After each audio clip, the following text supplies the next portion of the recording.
Bom dia, boa tarde ou boa noite. Bom, pessoal, hoje a gente vai finalizar então o nosso conteúdo aqui na sexta fase. Vamos então trabalhar alguns conceitos relacionados à fisiologia da defecação.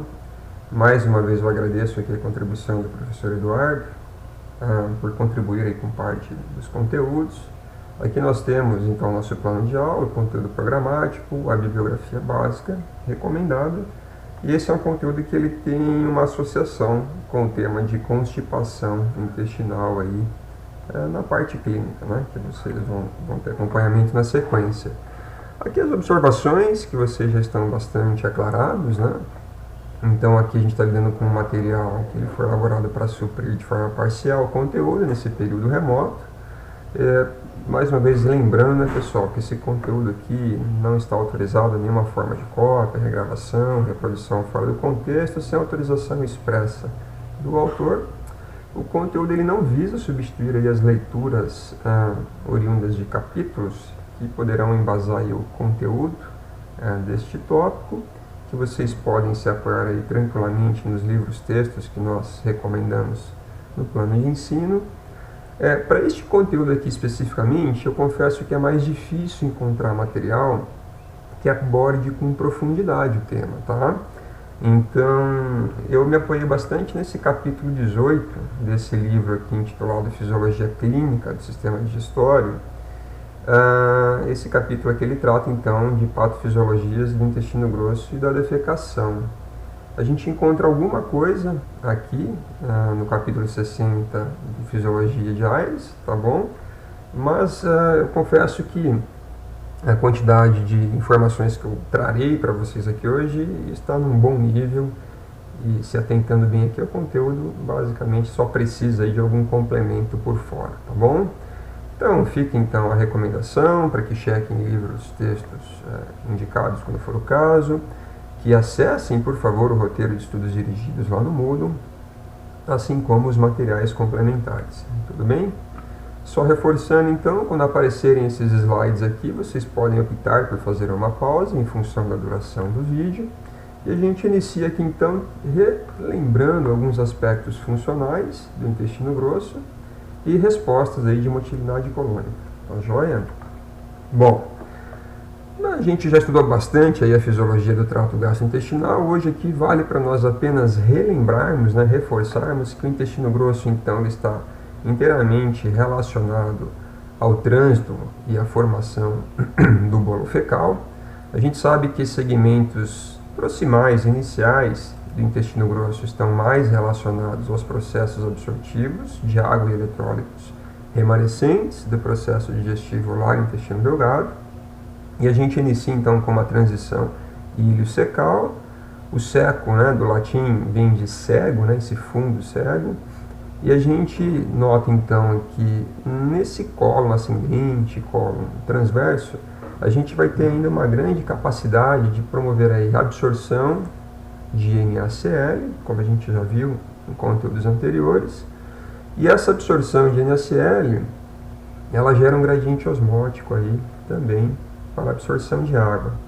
Portanto, dentro de um trânsito fisiológico, normal, saudável, a gente vai tornando esse quimo oriundo do intestino delgado mais viscoso à medida que ele passa pelos cólons ascendente e transverso. O cólon descendente ele ainda tem uma atividade absortiva em menor intensidade do que os cólons ascendentes e transversos, e ele tende a ser já um cólon que se direciona aí, de fato, para a estocagem das fezes, que primariamente se dá no cólon sigmoide, tá? A princípio, as fezes elas não ficam estocadas no reto. O reto, de fato, é uma estrutura chamada sui generis, né? Ela tem a sua identidade um pouco diferenciada em relação aos demais segmentos do intestino grosso. E aqui a gente vai, então, só reforçar que a estocagem ela tende a ser realizada no cólon sigmoide, e quando há uma saturação, né, quando o seu conteúdo está completamente ocupado, a gente começa a ter também acúmulo aí de fezes no cólon descendente. É importante lembrar, pessoal, que o intestino grosso, por meio da ação bacteriana, haja vista que a gente tem uma microflora aqui bastante extensa, né, no intestino grosso, ela é capaz de metabolizar alguns remanescentes não digeridos, especialmente algumas fibras que são fermentáveis, né?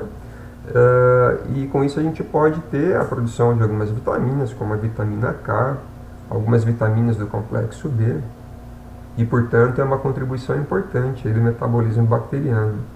Ainda por meio da fermentação então dessas fibras não digeríveis, né, mas aquelas que são alvos de fermentação, que lembrando, nem todas as fibras também são fermentáveis, algumas vão contribuir para a composição, para a formação do bolo fecal, literalmente, e outras vão contribuir aí para uma ação mais fisiológica, no sentido em que, ao serem fermentadas, darão aí a oportunidade para que essas bactérias formem alguns elementos, como por exemplo, alguns ácidos graxos de cadeia curta, que a gente vai comentar aí na sequência, tá? Então, só reforçando então que o intestino grosso ele ainda tem uma contribuição bastante elementar na nossa fisiologia, por exemplo, fornecendo aí por meio do metabolismo bacteriano algumas vitaminas e ácidos graxos de cadeia curta. É importante a gente reforçar que o cólon, de maneira geral, ele é regulado primariamente por vias neurais, miogênicas e neurócrinas, né? Ou seja, aquelas que fazem parte do próprio trato intestinal. A gente está lidando com aqueles reflexos de alça curta, neurônios sensoriais, interneurônios e motores que fazem parte dos componentes submucoso e da muscular do intestino. E a gente tem a contribuição, obviamente, aí, neurócrina por meio de neuropeptídeos e moléculas que são secretadas por meio do sistema nervoso entérico. Tá joia? Existe aí alguma contribuição hormonal, normalmente a gente vai ter a contribuição da motilina, da gastrina, até mesmo da colecistocinina, portanto não é exclusivamente neurócrina aí a modulação, né, a regulação das funções motoras do intestino grosso. Bom, muito bem, o que a gente pode chamar a atenção aqui para vocês é que existem algumas características muito interessantes de conexão entre porções mais superiores, proximais do intestino com o intestino grosso, inclusive algumas conexões de ordem central. Essa aqui é um dos exemplos, né? Se a gente pensar nesse reflexo ortocólico, no momento em que a gente acorda, no momento que a gente desperta, a gente pode observar um estímulo de defecação associado a esse ato de acordar, né? Então, à medida que a gente começa a ter um padrão de atividade ao despertar, esse padrão de atividade ele pode repercutir em estímulos aí de defecação, o que é bastante comum em uma grande parcela da população que normalmente tem associado a esse ato de despertar o comportamento aí de defecar. Nós temos alguns reflexos como o colocólico, que é à medida que você tem um aumento do trânsito, da motilidade no intestino delgado, isso gera um reflexo também para o aumento do trânsito e da motilidade no intestino grosso, tá joia?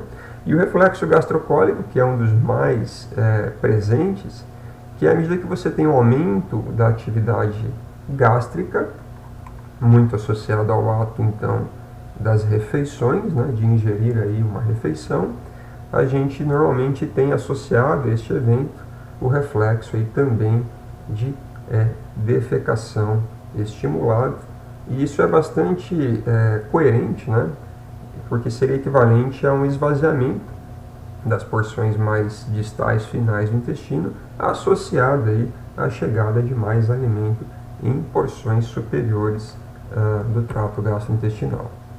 Agora, é importante a gente relembrar aqui que, diferentemente do intestino delgado, não existe aquele sistema de complexo mioelétrico migratório, complexos motores migratórios, que é aquela onda de varredura que é comum nos períodos interdigestivos ao longo do intestino delgado, né, que se inicia lá no estômago e percorre todo o intestino delgado até o seco, fazendo então aquela varredura, aquela limpeza, digamos assim, do intestino de elementos, de substâncias ou até de fragmentos que não foram digeridos, né? Um exemplo que eu sempre dou é se eventualmente a gente faz aí a deglutição de uma semente, né, de um caroço.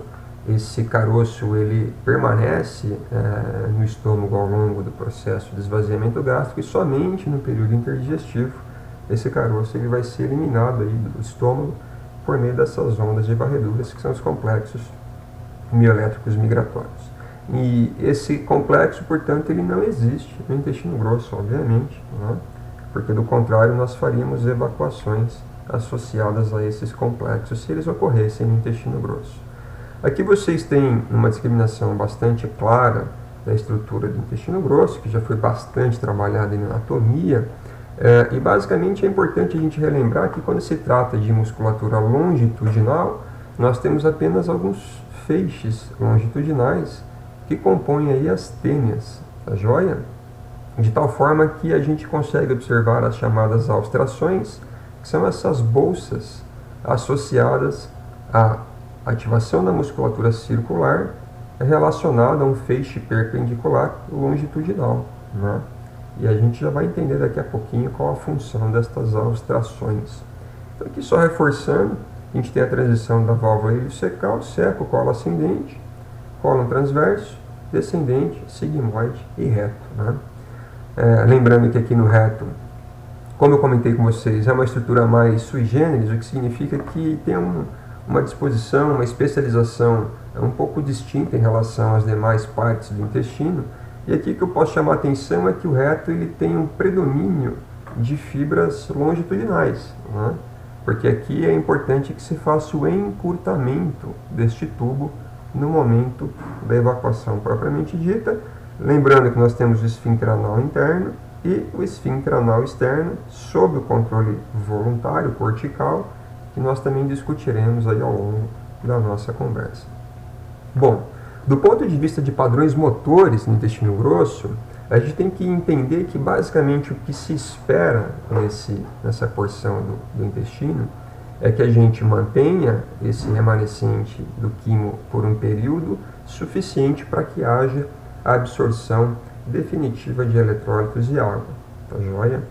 Esse trânsito ele tem uma duração muito variável, de indivíduo para indivíduo, e até mesmo intra-indivíduo, né? Dependendo de estado emocional, de uso ou não de determinadas medicações e até do padrão alimentar ao longo da vida, tá joia?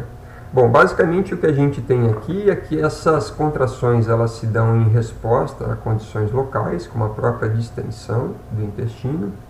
E as contrações elas podem ser classificadas em basicamente 3 tipos. A gente vai ter as contrações de curta duração, que basicamente são as chamadas contrações de mistura. A gente pode ver aqui em 1, quando a gente tem a ativação da musculatura circular, a gente observa a formação destas bolsas, né, que são as alstrações, e ainda entre 2 fortes contrações circulares pode ter outras microcontrações aqui, tá joia? Então, essa contração, ela trabalha no sentido de colocar em contato o epitélio com esse remanescente fecal. Então, ela faz a mistura e faz um forte contato do epitélio, portanto, com este quimo, propiciando aí não apenas a mistura, mas oportunizando os processos absortivos de eletrólitos e de água. Nós podemos observar algumas contrações de longa duração. Percebam que as circulares aqui elas já têm um padrão longo, né? Se a gente comparar com outros tipos de contrações, já podem durar em torno de 8 segundos, essas contrações aqui envolvendo a musculatura circular. Agora, a gente pode ter contrações de longa duração envolvendo a musculatura circular e também a longitudinal, promovendo uma peristalse. Só que se a gente tem peristalses opostas, o que a gente está fazendo é deslocando esse quimo em uma direção e recebendo a obstrução por outra extremidade. De tal forma que a gente aqui consegue realmente compactar esse material e sobre essa compactação ainda pode formar uma alstração. Então percebam que são contrações sempre no sentido de colocar esse remanescente do quimo em contato com o epitélio colônico. Tá joia, pessoal? Bom, essas contrações aqui opostas, elas podem levar aí de 20 a 60 segundos e elas vão mudando de posição ao longo do intestino, tá? Agora, nós também podemos encontrar algum padrão de contração que varia aí em até 4 vezes ao dia, que são as contrações de propagação de alta amplitude, que a gente observa aqui. Então, de fato, é uma onda que tende a ser uma onda peristáltica, que é uma onda de deslocamento em massa. Essa onda de deslocamento em massa, quando ela é atendida, ela resulta aí do comportamento de defecação. E pode chegar até 4 vezes ao dia, que é normalmente uma frequência associada às nossas principais refeições, né? O café da manhã, ali o almoço, o café da tarde e o jantar. E é importante reforçar que as gorduras, normalmente têm uma contribuição maior aí, em termos de efeitos estimulatórios para estas ondas de contrações de alta amplitude, tá bom? Bom, muito bem, é importante também a gente apenas relembrar, pessoal, que o cólon ascendente e o cólon transverso, até mais ou menos essa flexura aqui, ele está inervado pelas fibras vagais, tá joia? Quando a gente pensa em cólon descendente e em diante, nós estamos lidando aí com o nervo pélvico, né? O par de nervos pélvicos aqui. Eu recomendo muito que vocês olhem esses 2 links aqui, eles são muito interessantes, eles mostram o padrão de contração visualmente mesmo, em porcos, tá? Por meio de contraste, é possível ver o padrão de austrações, de contração em massa e até a passagem de gases ao longo do intestino grosso. É um vídeo que tem 1 minuto e meio, vocês podem encontrar neste link. E na sequência tem este link aqui também, que permitiria a vocês aí observar esse padrão de contração agora no intestino delgado. A joia também por meio de contraste. É muito visual, é muito esclarecedor, portanto eu realmente recomendo a vocês aí. Tá joia? Bom, esse epitélio colônico, ele precisa ser constantemente reciclado, renovado. Isso tem um ponto positivo, né?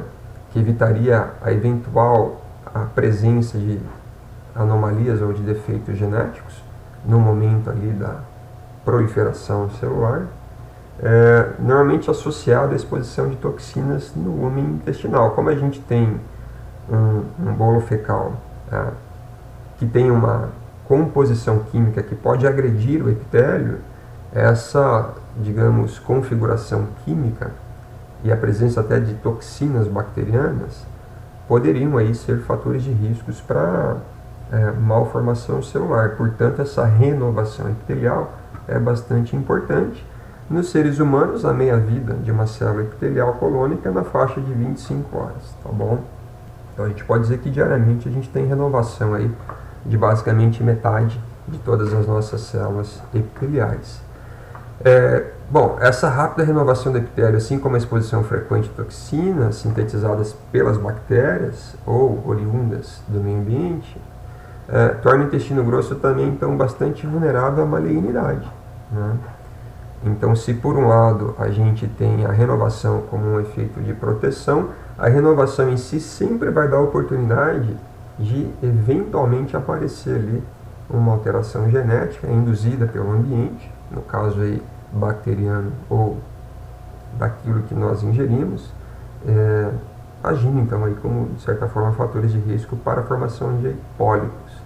Esses pólipos normalmente são acompanhados a partir dos 40, 45, 50 anos de idade e hoje já são muito recomendados, né, por meio da colonoscopia e já são retirados inclusive no ato da colonoscopia em havendo a presença de algum deles, tá?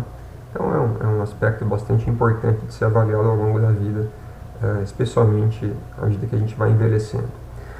Bom, esse epitélio colônico, por meio da contribuição do metabolismo bacteriano, nós temos a formação de alguns ácidos graxos de cadeia curta, que eu sempre comento com vocês. E esses ácidos graxos de cadeia curta, eles são essenciais para a manutenção da fisiologia, da tolerância e da imunologia intestinal, tá? São eles o butirato, o propionato e o acetato. Eles são, além de ser fontes de energia para os colonócitos, eles são ligantes, que atuam em receptores de membrana e, por serem ligantes, eles modulam as funções celulares. E normalmente são ácidos graxos de cadeia curta com uma contribuição positiva aqui, tá? Positivo quer dizer uma contribuição saudável para a regulação aí da nossa tolerância e imunidade intestinal. Lembrando que são aí oriundos de fermentação de carboidratos não digeridos pelo nosso organismo. A nossa composição fecal, ela, de uma maneira bem simplificada, ela é resultante de material bacteriano, né? Então aqui a partir da flora colônica saprófita, que são micro-organismos que extraem energia ou que vivem a partir de matéria orgânica em decomposição. A gente vai ter aí 1/3 dessa massa fecal representada também por células descamadas e em torno de 1/3 de material não digerível aportado na nossa refeição.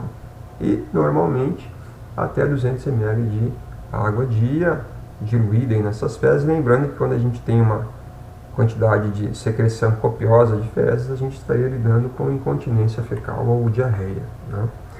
Esse ecossistema bacteriano entérico, ele é bastante diversificado e é muito importante, tá? Ele coexiste de forma simbiótica com o nosso organismo, mas obviamente que dependendo do padrão dietético a gente pode estabelecer uma flora menos saudável ou mais saudável.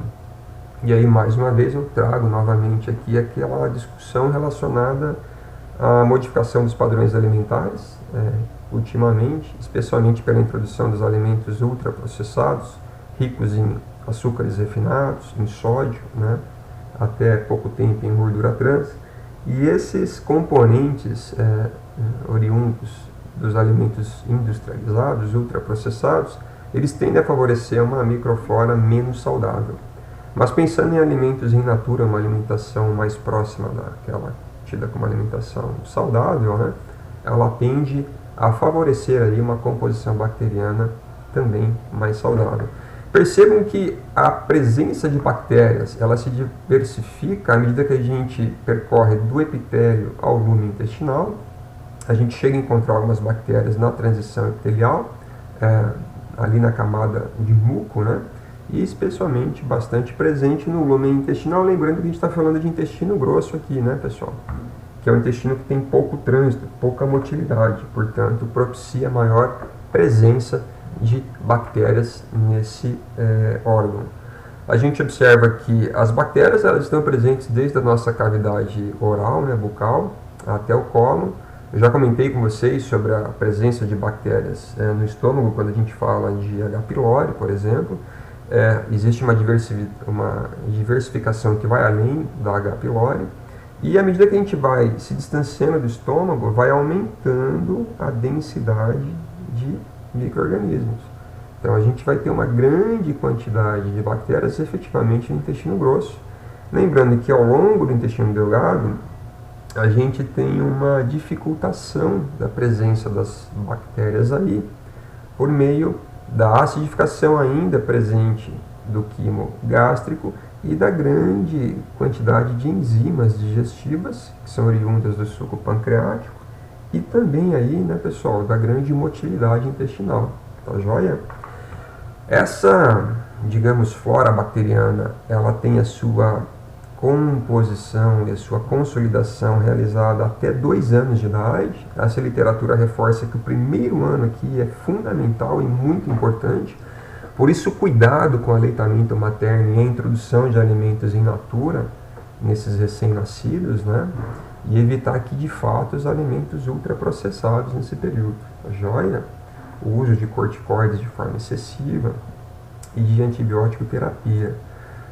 Aqui já existe também bastante discussão, mostrando que o nascimento, se for oriundo de cesárea, ele vai privar esses bebês de uma consolidação da microflora ao nascer, e que os nascimentos por parto normal, eles tendem a ser muito mais saudáveis, porque na passagem do feto pelo cérvix cervical, vaginal, perdão, ele já tem contato com o muco vaginal, e à medida que ele faz a deglutição desse muco, ele já começa a compor a sua microflora intestinal, tá joia?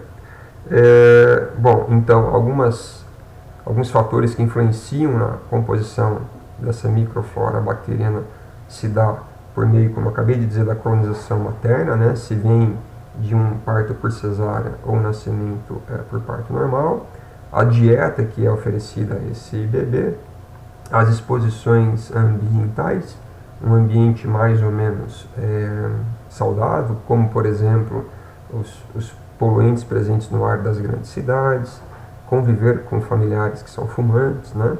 E as terapias, basicamente antibiótico terapia, que influencia bastante. A partir desse 1, 2 anos de idade, a princípio a diversificação ela seria mantida, mas ela ainda pode ser relativamente influenciada pelo padrão dietético, tá bom, pessoal? Bom, então aqui para a gente fechar esse módulo, ainda que não há a indicação para a gente tratar desse tema, eu vou reforçar a questão da incontinência fecal, que é, digamos assim, uma diarreia que estaria associada à diminuição do padrão de retenção fecal no colo ascendente e transverso, que são os grandes segmentos que fazem aquela retenção para favorecer a absorção de eletrólitos e de água, né? Então, alguns contextos que sobrecarregariam o colo ascendente até o colo sigmoide poderiam estar relacionados a processos inflamatórios, por exemplo, uma colite proximal, né, associada a uma hipóxia e edema com prejuízo de absorção no colo ascendente, alguma síndrome carcinoide, que pode resultar em motilidade acelerada e menor capacitância também aí do colo ascendente. Quando se fala em capacitância, é a capacidade dele ser complacente, né, dele se acomodar em função de um determinado volume de remanescente fecal. Aí, tá joia? Então, se a gente tiver prejuízos nesses cólons proximais que estão envolvidos à retenção lenta, né, ao processo de movimento lento desse remanescente fecal, a gente estaria acelerando o trânsito e, portanto, isto favoreceria mais um processo de incontinência, né? A gente pode ter as incontinências relacionadas a um prejuízo nas estruturas evacuadoras. Então, se vocês observarem agora aqui as estruturas mais relacionadas com a evacuação, a gente envolve aí o cólon sigmoide, reto e canal anal, né? Então, uma insuficiência anorretal relativa seria literalmente a incapacidade de lidar com o excesso de volume fecal que chega, né? Então, nós conseguimos voluntariamente conter a evacuação, mas dependendo da urgência, do volume, da consistência dessas fezes, a gente não tem o controle pleno, o que resultaria aí numa insuficiência relativa.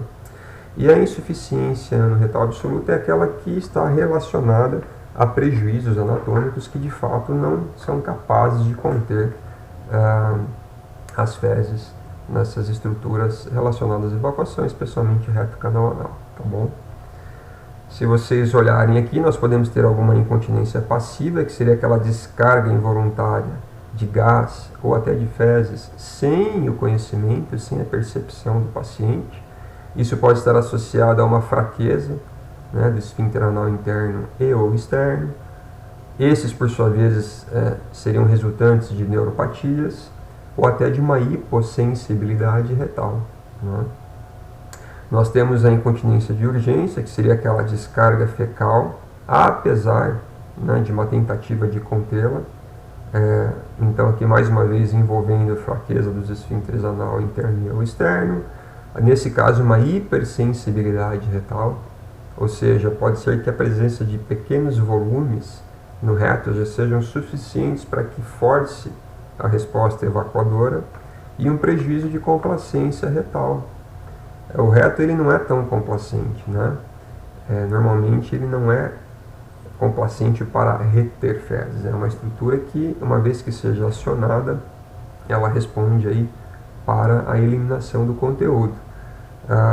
Mas digamos que existe um grau, obviamente, fisiológico de complacência que também pode ser perdido ou reduzido em determinadas situações. E por fim aqui a passagem fecal após a evacuação, né? Seria a perda de fezes ao término da evacuação. Então não seria uma evacuação completa, né? Os mecanismos reflexos que resultariam de uma evacuação bastante plena podem estar prejudicados. Isso está associado à dissinergia, né? Uma falta de sincronia entre esfíncteres e respostas contráteis da parede do reto, por exemplo, tá joia? E algumas neuropatias aqui, obviamente, podem envolver essas disfunções. Então, vocês veem aqui que normalmente a gente tem que ter a porção final do reto aqui obstruída, né? E normalmente na incontinência, alguns mecanismos, por exemplo, de ordens anatômicas, elas não estão adequadas o suficiente ou preservadas de forma suficiente para que se evite a passagem das fezes aqui, né? E aí a descrição de algumas delas aqui que coincidem com as que nós já descrevemos. Tudo bem? Então a gente vai trabalhar um pouquinho agora os conceitos de defecação e eu decidi trazer para vocês termos relacionados à constipação daqui para frente. Ao invés de separá-los do processo fisiológico, eu vou acrescentando aos poucos algumas informações relacionadas aí, portanto, à constipação. Bom, a primeira coisa que eu preciso dizer para vocês é que as terminações nervosas sensoriais na mucosa anal são as responsáveis pela geração dos reflexos que iniciam a atividade apropriada do esfíncter externo para reter o conteúdo retal ou permitir a sua expulsão voluntária. Lembrando que, do ponto de vista fisiológico, uma vez que a gente tem a distensão da parede retal, a princípio a gente tem uma resposta reflexa para a evacuação. E isso é normalmente observado de maneira muito clara nos recém-nascidos, nos bebês, que ainda não têm o controle, digamos, voluntário, né, consciente, cortical, do esfíncter anal externo. Tá joia, pessoal? Por isso essa afirmação aqui, ela é considerando um indivíduo já que tem a capacidade de conscientemente controlar aí o esfíncter anal externo. Tá joia? O que a gente observa aqui? Se num evento em que eu tenho a distensão do reto, se vocês olharem aqui a pressão intrarretal, à medida que ela aumenta, a gente tem um reflexo que dura a fração de segundos com a contração do esfíncter anal interno, que ele já é contraído normalmente, existe um tônus, ele aumenta essa contração e reflexamente existe uma inibição. Se nós voluntariamente decidimos por contrair o esfíncter anal externo, o que ocorre? Não há o esvaziamento desse conteúdo, o esfíncter anal interno ele volta a atingir um tônus e a gente mantém essa distensão retal. Agora peguem essa linha aqui e movam para cá. Ó. A gente vem de um tônus, né, retal que estava em baixa pressão intrarretal, aumenta a pressão intrarretal, como vocês veem aqui. O esfíncter anal interno ele tende a relaxar, o esfíncter anal externo faz o controle evitando a evacuação. Dependendo da onda que vem chegando e do volume adicional que é incrementado, você tem mais pressão intrarretal, o esfíncter anal interno ele tende a ser menos responsivo, e aí você vem com mais contração voluntária do esfíncter anal externo. Dependendo da pressão intrarretal, lembrando que o reto ele tem baixa complacência e ele é altamente estimulado, mesmo que o esfíncter anal interno não possa mais aqui, né, se adequar a essa condição, ou seja, fazendo uma recuperação da contração e do seu tônus, vai depender agora somente da nossa capacidade de controle do esfíncter anal externo. E aí, tendo a situação controlada, você pode então voluntariamente inibir aí o esfíncter anal externo ou, dependendo da situação, né, pode resultar em uma evacuação indesejável, dependendo da urgência aí, obviamente, desse volume fecal, tá bom? Então, é importante a gente correlacionar essa informação aqui de que quando há uma urgência, digamos, um estímulo à defecação, obviamente que nós vivemos diante de contextos sociais que não podemos estar sujeitos à evacuação a qualquer situação. Então, podemos sim fazer o controle, né, e interromper esse ato defecatório. Agora, se possível, é importante que a gente atenda a esse estímulo de evacuação, porque a postergação da evacuação ela pode prejudicar a fisiologia e te levar, aí, inclusive, a uma constipação. Tá joia, pessoal? Então, em linhas gerais, o que a gente sabe, com base em observações populacionais, nesse estudo aqui com mais de 1.500 voluntários, em torno de 40% dos homens e 33% das mulheres evacuam uma vez ao dia. Tá? 7% dos homens, 4% das mulheres, em torno de 2 a 3 vezes ao dia. De 3 até 4 vezes ao dia pode ser considerado normal, tá ok, pessoal? E aí a gente tem uma variação entre 3 vezes ao dia até 3 vezes a semana, tá joia? E dependendo então do período em que se fica sem a evacuação, obviamente pode se configurar aí a constipação. Percebam que fisiologicamente os bebês, os recém-nascidos, quanto mais jovens, né, maior é a frequência. Se vocês olharem o percentil 50 aqui, vamos arredondar aqui para 3, né? Então, desde o nascimento até 1 mês de idade, em torno de 3 vezes ao dia, podendo chegar a 6 evacuações ao dia. E esse é um reflexo meio que gastrocólico, porque quando o bebê ele mama, ele tem a ativação do reflexo gastrocólico. Lembrando que esse reflexo gastrocólico, ele envolve aí, né, pessoal, tanto é um circuito vago-vagal envolvendo tanto os nervos vagos quanto os pélvicos, tá joia? Bom, aqui à medida que o bebê ele se desenvolve, até 5 meses de idade, diminui um pouquinho, tá joia?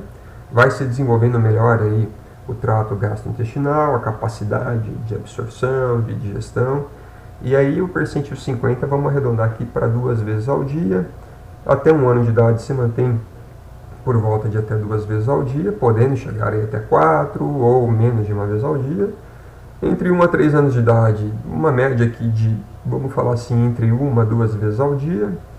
À medida que vai se desenvolvendo, vai mudando também a configuração do perfil alimentar, né, dos alimentos que são ingeridos, o desenvolvimento do trato gastrointestinal, e perceba que já fica em uma média diária aqui de 1 vez ao dia. A partir dos 6 anos se mantém, idealmente, pessoal, deveríamos, né, evacuar aí 1 vez ao dia, ao menos, né? Isso seria o mais próximo aí do fisiológico. E vocês vão ver que existem inúmeros estímulos para que a gente evacue pelo menos 1 vez ao dia. Só que aí entre o controle do córtex pré-frontal, a gente voluntariamente suspende, interrompe esse ato, podendo, portanto, prejudicar aí, né, a fisiologia intestinal e resultar em constipação. E aqui tem um exemplo. As crianças, muito mais pelo acanhamento, se vocês verem aqui, né, o desconforto das crianças em lidar com o comportamento de defecação. O simples fato delas terem uma aversão, ou às vezes serem criadas num contexto em que se coloca que isso não é algo, né, assim, normal, natural, essas crianças elas criam um certo constrangimento e elas vão treinando, digamos, seu comportamento para evitar a evacuação. E quando se evita, você vai condicionando, né, o teu intestino a ser menos responsivo a esses chamados de evacuação. Então percebam que algumas crianças relatam também, né, alguma dificuldade na passagem das fezes, até mesmo um desconforto, né, algum grau de dor. Isso é muito mais prevalente nas crianças que relatam constipação do que naquelas controles. Tudo isso aqui é significativo, tá? Então, a constipação ela não é incomum entre crianças e é muito importante colocar que aqui a dieta ela vai ter uma contribuição fundamental, né? A constipação ela pode ser mais prevalente em dietas ocidentais, onde há um predomínio muito grande de carboidratos refinados, e também a educação, né? Não mostrar para a criança que isso é um processo natural e que sim, ela pode defecar onde quer que ela esteja, em qualquer situação. É importante sempre deixar claro para as crianças que esse é um processo natural, né? E aqui é que eu coloco para vocês que justamente se a gente associar esse comportamento de constrangimento ou de postergação do ato de defecação, a gente pode treinar o nosso intestino a perder, de certa forma, a sua responsividade. Então, esse aqui é um estudo mostrando que a constipação ela pode ser desenvolvida com 12 voluntários, é uma quantidade pequena de pessoas, mas tem a sua validação. O estudo com uma duração de 2 semanas, 1 semana com defecação normal e a semana seguinte com uma supressão voluntária. O que se nota? Quando você passa pela supressão voluntária, posteriormente se tem uma diminuição na frequência de defecação, uma diminuição no volume das fezes e um aumento no tempo do trânsito colônico. Então percebam que, né, a gente pode influenciar sim e prejudicar sim o processo natural de evacuação. Tá? Um outro ponto que é importante trazer aqui, e é muito comum nas culturas ocidentais versus orientais, ou asiáticas de maneira geral, muçulmanas de certa forma, é que a gente tem uma cultura para evacuar no vaso sanitário com essa configuração aqui, onde eu destaco para vocês mais nessas porções aqui, com cultura mais, digamos, ocidental, né?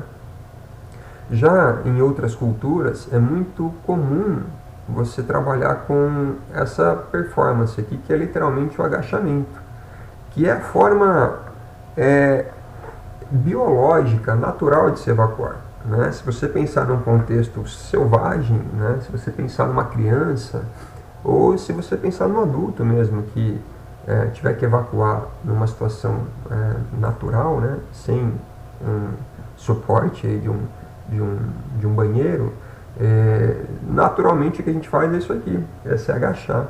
E quando se agacha, você confere a menor resistência à passagem das fezes pelo reto, tá? Pelo canal anal. Vocês vão ver na sequência que o músculo levantador do ânus e o pubo retal especialmente, ele nessa posição aqui ele não fica 100% relaxado. Então isso exige do sujeito que ele faça mais força para evacuar. E fazer mais força para evacuar, inclusive, é fator de risco para hemorroidas, né? Então essa aqui seria a configuração natural e mais ideal. Uma recomendação que é dada é que se coloque um suporte aqui, ó, tá? Que eleve os pés. Aí você fica com uma relação aqui mais semelhante a uma posição de agachamento. Então essa é a recomendação que é dada em alguns trabalhos para se adaptar, digamos, ao vaso sanitário, assento sanitário, que nós temos aí amplamente disseminado de forma geral, tá? Então percebam que agachado você precisa de menos tempo para evacuar.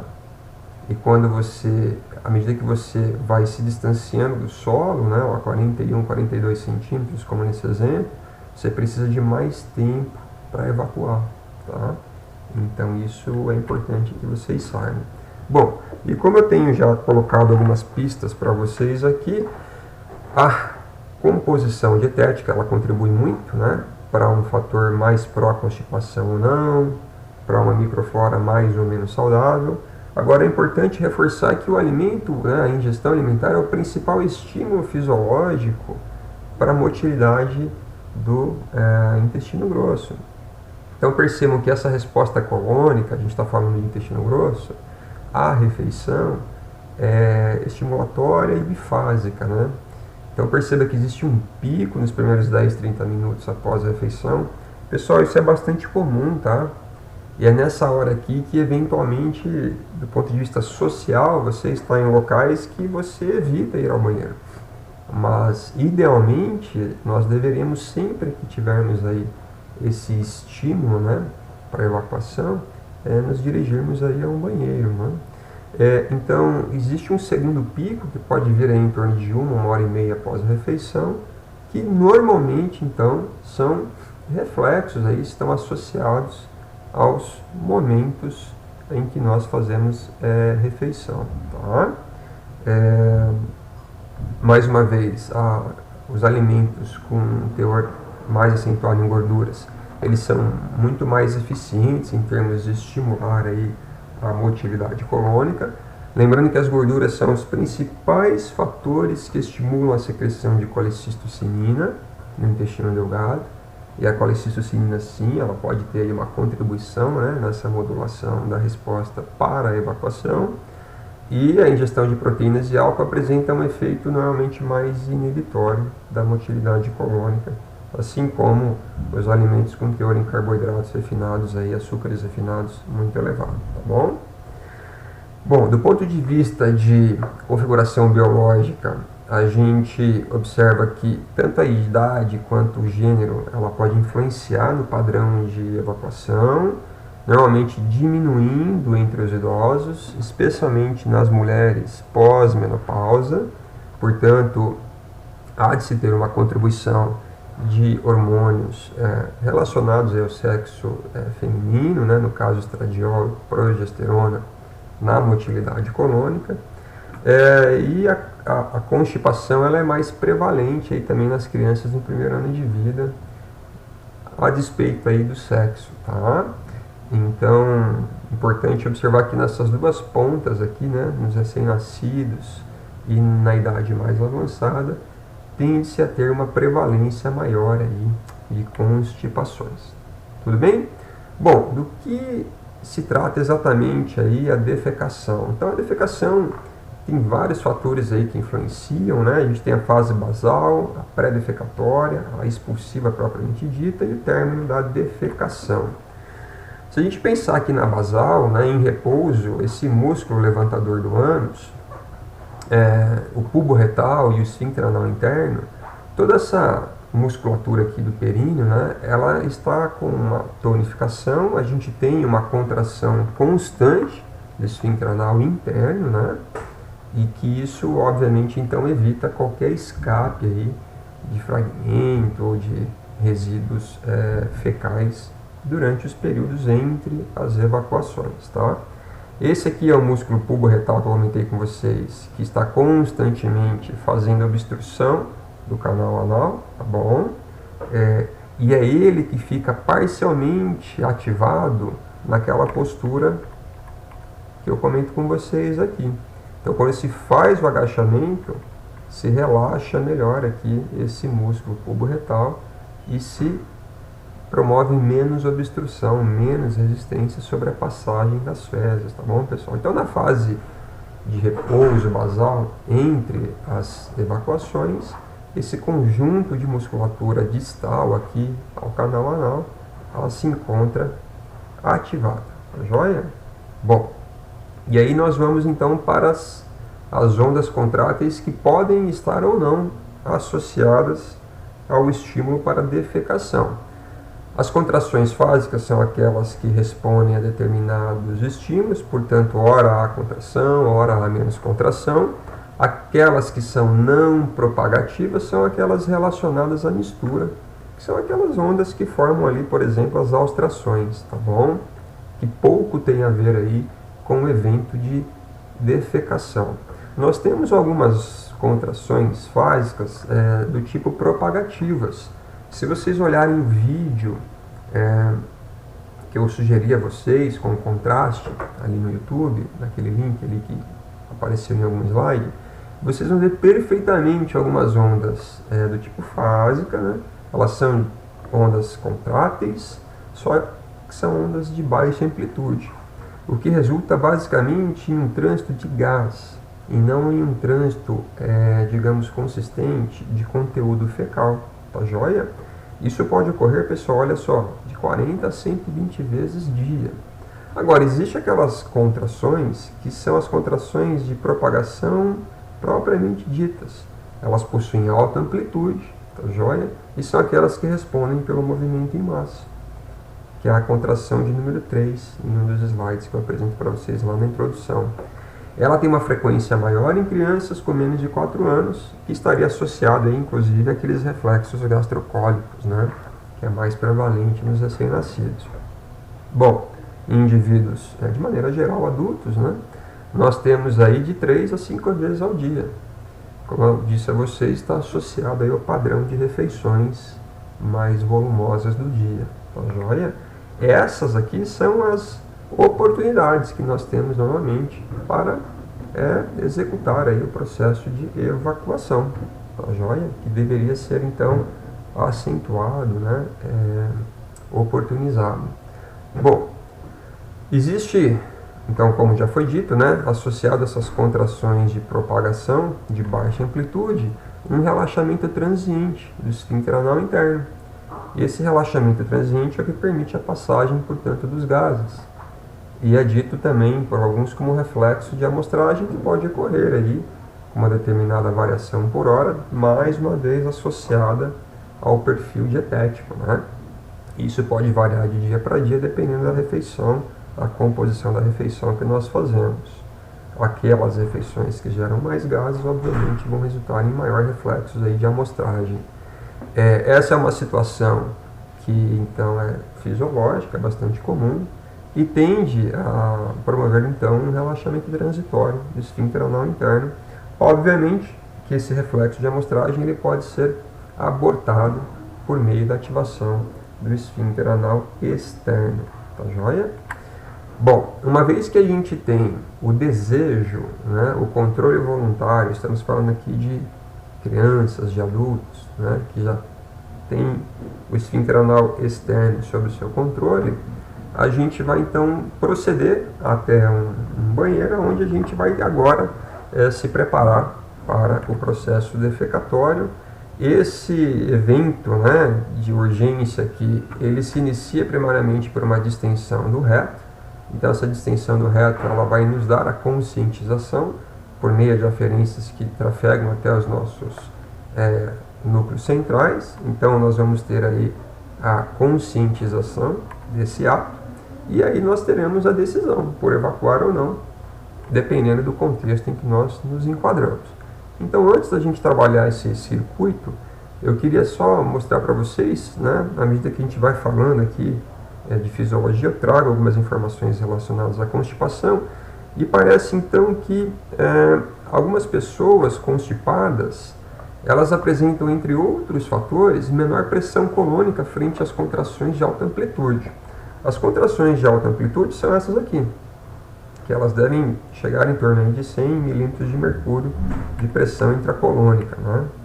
E o que a gente observa aqui é que nós estamos olhando um fluxo dessas ondas, portanto entra aqui o fator segundos, e as pessoas que normalmente são constipadas, no pico, então percebam que você tem um delta aqui, né, de 800 para, vamos dizer assim, 10 mil milímetros de mercúrio por segundo, e à medida que o tempo vai passando, essas ondas de propagação de alta amplitude, elas têm um valor absoluto menor nas pessoas constipadas, além de eventualmente ter um delta menor do que aqueles indivíduos que não apresentam problemas de constipação. Então eu vou repetir, tanto o valor absoluto, né, ele é menor em alguns indivíduos que declaram a constipação, quanto a amplitude, né, o delta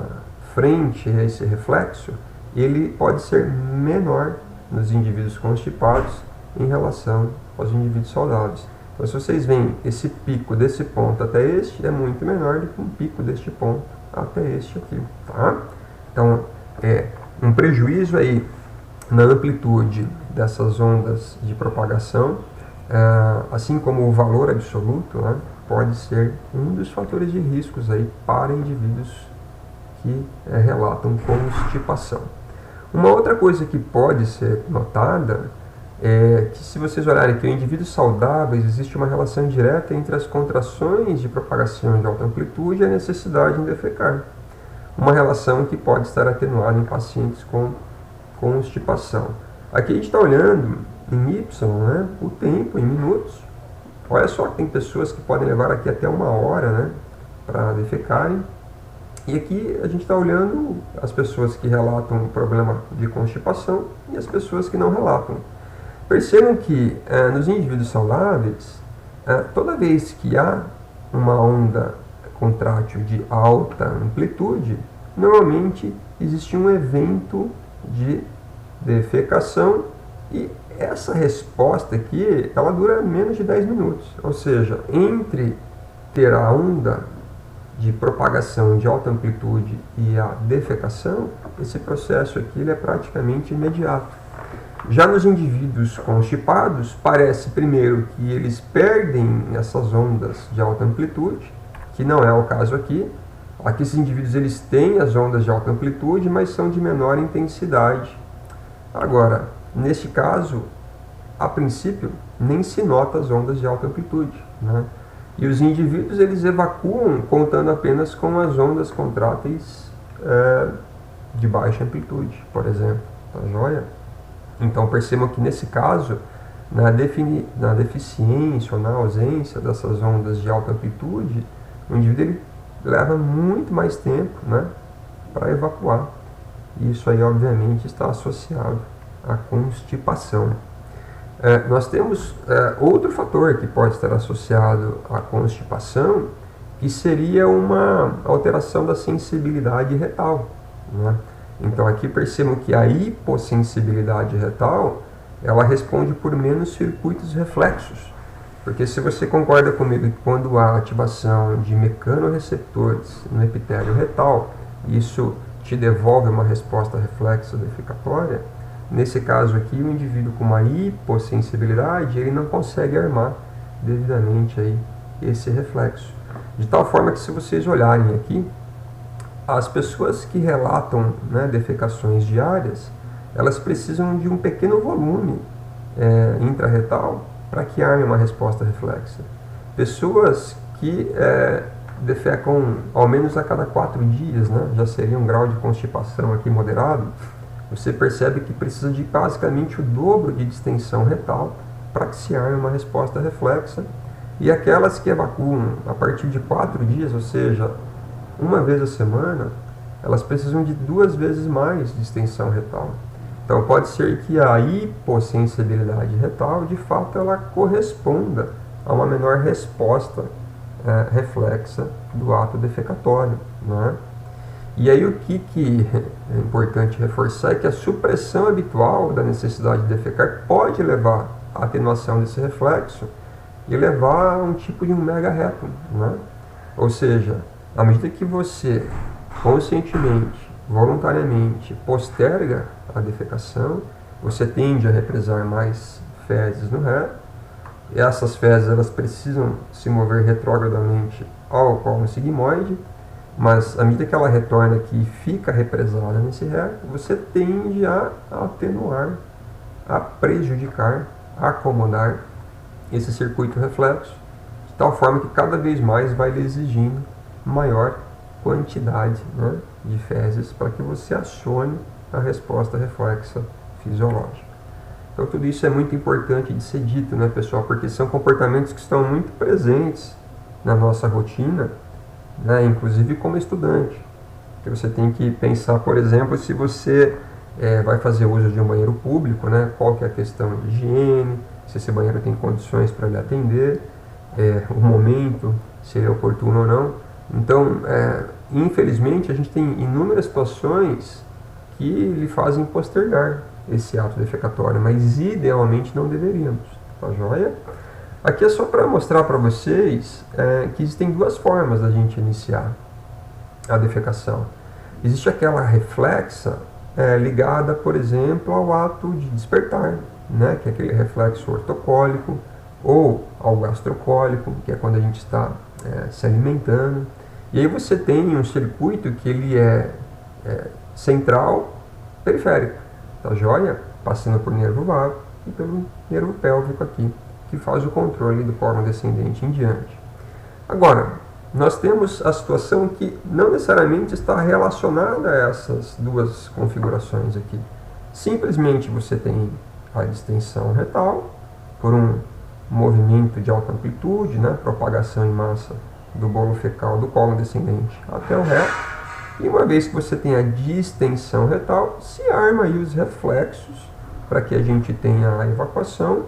E nesse processo você tem a conscientização, tá joia? Então, pela conscientização, né, ativada por meio desses circuitos sensoriais retais, o indivíduo conscientemente se dirige a um local adequado para iniciar aí a defecação. Bom, as fases da defecação basicamente se iniciam pelo reflexo de amostragem. Na presença de uma necessidade, se toma a decisão consciente e a evacuação é feita, tá joia? O término, você tem um controle semi-voluntário, né, aquela sensação de esvaziamento, mais a contração involuntária do esfíncter anal interno e assoalho pélvico, que fazem aí o fechamento do canal anal, tá?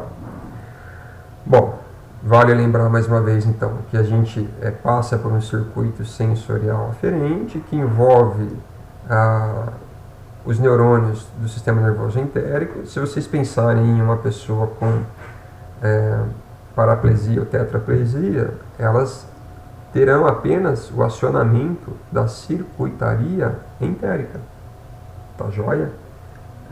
Então, uma secção que tire a contribuição dos nervos pélvicos, você perde, portanto, a contribuição aí, autonômica, e passa a depender somente do circuito que a gente chama de alça curta, né? Que são os neurônios aferentes, interneurônios, neurônios motores da camada muscular externa, que, uma vez acionados aqui, vão repercutir com contração do reto.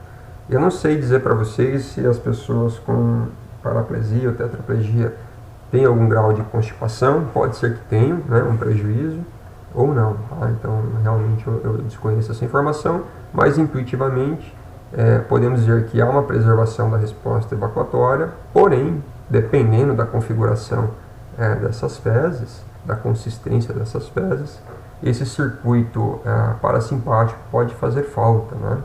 E deve ser um cuidado a mais aí que deve se ter com indivíduos paraplégicos e tetraplégicos, né? A consistência alimentar, tá? A qualidade dos alimentos. Então, bom, vocês veem perfeitamente esse circuito aqui muito bem armado nos bebês, né?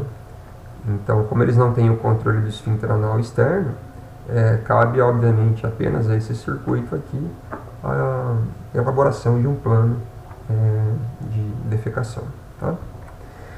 Bom, é importante ressaltar que nessa conversa que se dá em fração de milissegundos, né, entre a distensão do reto e essa ascendência, né, essa conversa com vias superiores, envolve um núcleo aqui chamado de Barrington.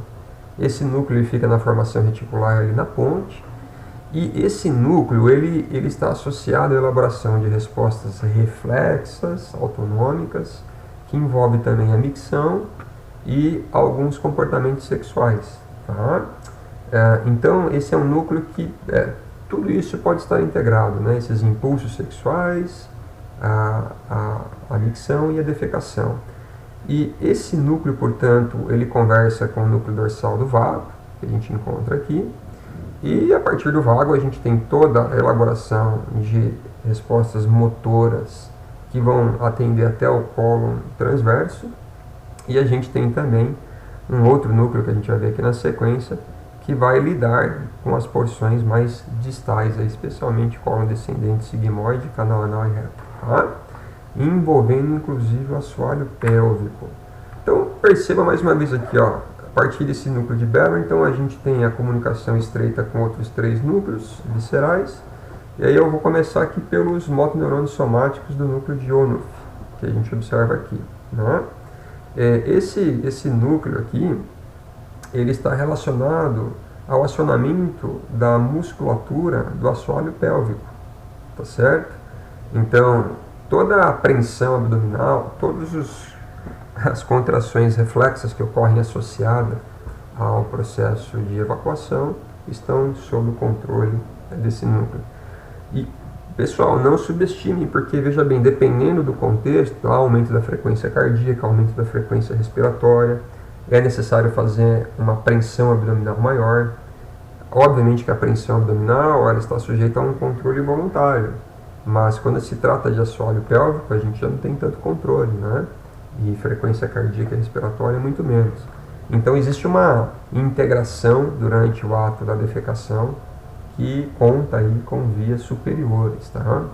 Os motoneurônios parasimpáticos sacrais aqui em B são aqueles, como eu disse, que vão lidar com as porções superiores do intestino grosso até o cólon transverso, enquanto esses motoneurônios simpáticos eles estão mais relacionados aí ao controle do esfíncter anal interno, tá? Se você tiver uma ativação simpática, você tende a contrair mais esse esfíncter anal interno, tá? Então, essa orquestração toda, ela passa, obviamente, por uma circuitaria neural que elabora um plano motor de evacuação muito bem organizado. Então, em linhas gerais, o que a gente pode dizer aqui é o seguinte: a atividade colônica ela propele o conteúdo luminal em direção ao reto, né, ocorrendo o enchimento retal se for apenas um reflexo de amostragem e a defecação não seja conveniente, a contração do assoalho pélvico e do esfíncter anal externo após a eliminação do gás.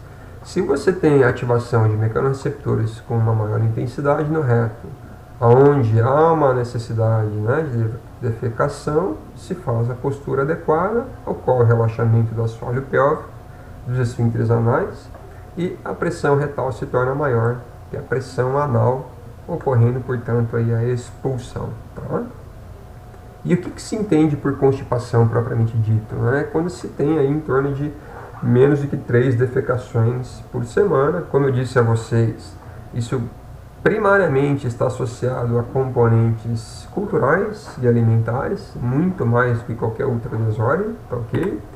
Vocês podem ver que há uma prevalência bastante grande de constipação nas sociedades mais ocidentalizadas, inclusive a própria China, que vem, né, adquirindo aí um perfil de sociedade do ponto de vista de consumo alimentar mais ocidentalizada. E o Brasil, por exemplo, tem um relato aí de entre 15 a 20% da população responde aí com a constipação, tá? Bom, dentro da constipação tem um agravamento chamado fecaloma, que eu vou comentar rapidamente com vocês aqui. O fecaloma é quando a gente tem uma retenção muito grande, uma paralisia muito grande das fezes no intestino. E vocês percebam, dependendo da paralisia, do volume de fezes interrompida, suspensa, retida no intestino grosso, você pode ter até desordens de ordem urinária, a compressão da uretra, né, a compressão da bexiga, resultando em incontinência urinária. Isso é um mau sinal, inclusive, né, quando associado a alguma dor abdominal. Você tem, dependendo da intensidade desse fecaloma, da obstrução desse segundo intestinal, você pode ter, por exemplo, um aumento da pressão intracolônica que resulta em compressão dos capilares ali na submucosa.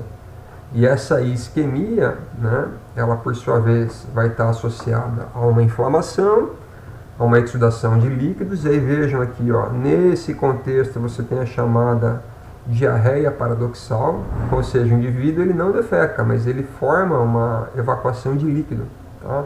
Que é mais resultante de uma inflamação, um edema, né, propriamente dito. Nesse contexto, como você tem um aumento da pressão, uma paralisia, você pode ter perfuração, fístula, úlcera, colite, tá joia? Isso é mais comum naqueles componentes do intestino grosso que estão mais relacionados à estocagem das fezes. E é onde as fezes são mais duras, já são mais ressecadas, porque já ocorreu toda a absorção de líquido, né, até esse ponto aí possível. E considerando um contexto de paralisia, essa absorção ela segue. Então as fezes tendem a se tornar muito menos viscosas ainda, né? Então é mais comum nessa porção aqui. Há um aumento da distensibilidade, então você pode formar o chamado megacólon pela paralisia. Há uma discussão se o megacólon é a causa ou seria a consequência. Se for a causa, né, uma desordem neural que resulte em um megacólon, se de fato vai ter um represamento das fezes ali. Agora não, o represamento das fezes pode condicionar um megacólon, tá joia? Então, enfim, fica aí nessa indagação. Algumas doenças são comuns, inclusive no Brasil, né? A doença de Chagas, a neuropatia diabética, são desordens que acometem a integridade da circuitaria neural e geram aí um prejuízo das respostas motoras. Você pode ter um aumento da secreção, a secreção de muco, porque o aprisionamento de fezes nessa porção mais baixa aqui, né? Quando chega até o reto responde secretando mais muco, né? Agora, em alguns casos, os pacientes eles fazem as chamadas manobras manuais. Eles literalmente retiram com os dedos as fezes. E nesse momento, se associado a uma desordem neuropsiquiátrica, né, um paciente que não tem muita consciência do plano motor que ele está executando ali voluntário, ele pode lesar o ânus, né? E nessa lesão você também tem a formação de líquido aqui, de edema, que pode estar associada a uma perda, né, de líquido nessas fezes. Mas seria de pouca monta nesse caso, porque haveria ainda obstrução para a evacuação propriamente dita. E pode ocorrer também algumas desordens do ponto de vista luminal, né? Então, literalmente, obstrução. A obstrução, se for pela contenção de fezes, é um tipo de desfecho. Agora, se a obstrução ela é associada a uma torção do intestino, ela é um pouco mais complexa, porque você não poderia fazer uso de laxantes, digamos assim, né? Porque a obstrução está mais associada a uma torção e não propriamente dita a distensão decorrente do acúmulo de fezes, né? Então esse é um ponto que deve ter um diagnóstico diferenciado aí por imagem, certamente. Onde é mais comum os fecalomas em idosos e pacientes de desordens neuropsiquiátricas, né? Eles possuem menos sensibilidade colônica. Vocês já viram lá que pode ter menos contrações de alta amplitude. As contrações de alta amplitude elas podem ser de menor amplitude, né? Menor grau de atividade de locomoção, uso de medicações anticolinérgicas e antisserotonérgicas, que são agentes estimulatórios para os processos motores no intestino, né? Os colinérgicos e serotonérgicos.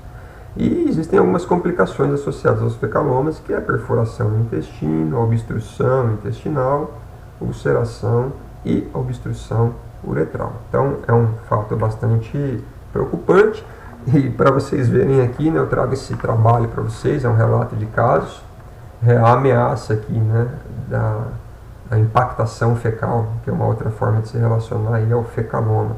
Então vejam aí como que a paralisia desse intestino, a distensão, né, dessa parede intestinal, como que o intestino grosso ele fica aqui comprimido.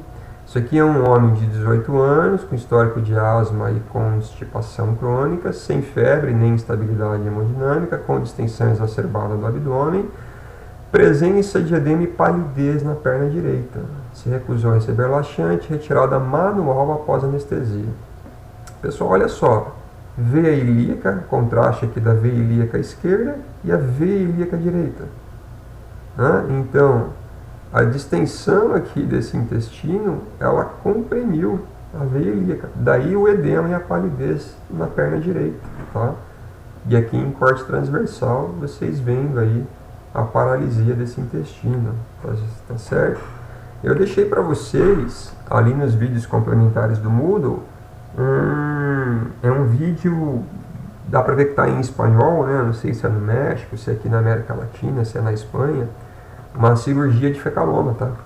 Assistam lá, vocês vão ver, é um vídeo com uma duração de 3, 4 minutos, real mesmo, vocês vão ver lá um processo de retirada de fecaloma, tá?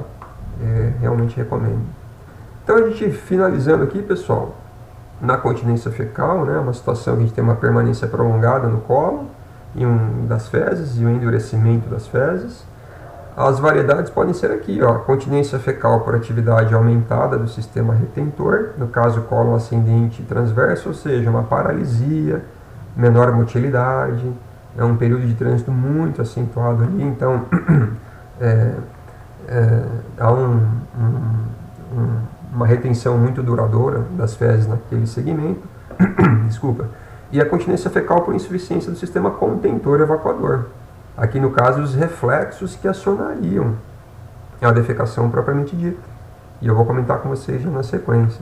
Então, alguns contextos endócrinos como hipotiroidismo, neurológicos como a Parkinson, esclerose múltipla, a gastroparese, né, as desordens neuropáticas no DM, de ordens neoplásicas, infecciosos, comportamentais, né, como dessensibilização do reto pelo não atendimento ao chamado, inflamação do reto, fezes endurecidas, hábitos alimentares e contextos mais depressivos. Tudo isso pode impactar aí na constipação.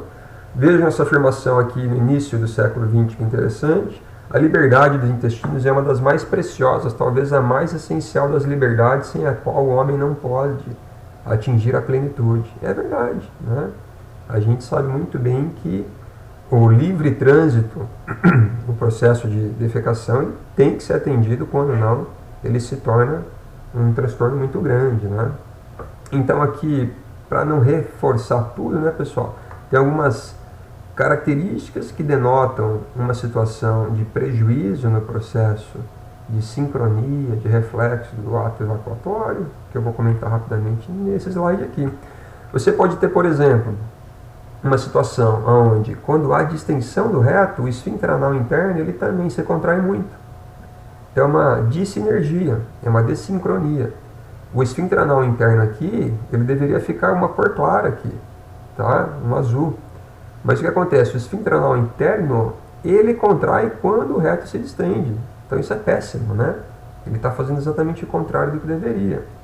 Você pode ter uma hipercontração do esfíncter anal interno sem distensão retal, ou seja, ele é mais proativo. E é bem semelhante a esse caso aqui, né? Você pode ter um esfíncter anal interno que não relaxa após a distensão retal. Então, não é que ele aumenta a contração, ele não relaxa, ele está constantemente contraído, tá? E você tem casos aqui que o reto não se distende e nem o esfíncter anal interno. Ou seja, pode ser um mega reto, né, um mega colo, onde o indivíduo ele não consegue aí sinalizar para a defecação.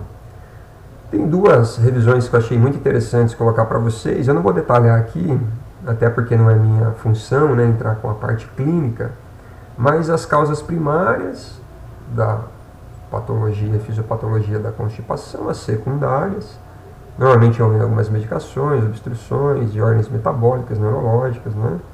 Os critérios funcionais para considerar a constipação, como muita força, fezes endurecidas, sensação incompleta de evacuação, né, bloqueio anorretal ou sensação de bloqueio, o uso de manobras manuais, menos de 3 defecações por semana, enfim, a evacuação ela é rara mesmo na presença de uso de laxativos, e assim vai.